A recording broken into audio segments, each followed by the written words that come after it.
Hey guys, welcome to my YouTube channel. This is Aradhana and I am back with yet another book review. And today I'm going to be reviewing The Boy in the Striped Pajamas by John Boyne. And this is one of the most simple and small but one of the most emotional books written on the subject of Holocaust. So without any further ado, let's get started. So this book, which hardly covers 250 pages, is about Bruno and his friendship with Shmuel, who is not an ordinary boy. He is a prisoner or a Jew who has been trapped in a concentration camp where his father, that is Bruno's father, is an officer.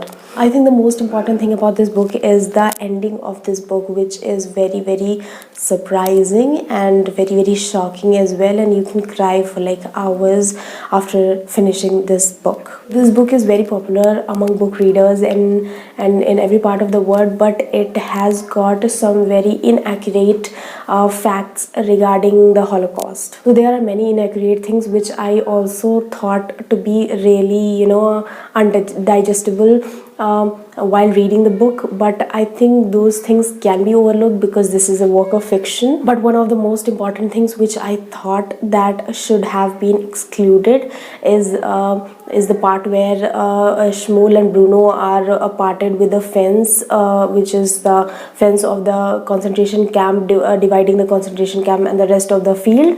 When you read in history, it is that these fences of the concentration camp used to have electricity in them, and that is why nobody could touch it or anything. But Bruno just slips under it, and I don't know how is that possible.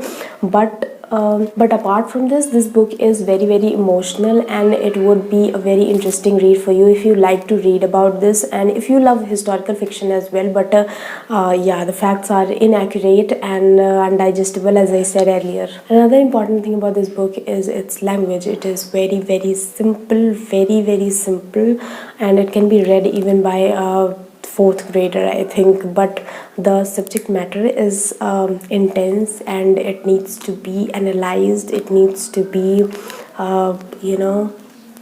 just read by heart. So that was it for today. I hope you'll all like the review, and I will meet you in the next video. Till then, bye bye.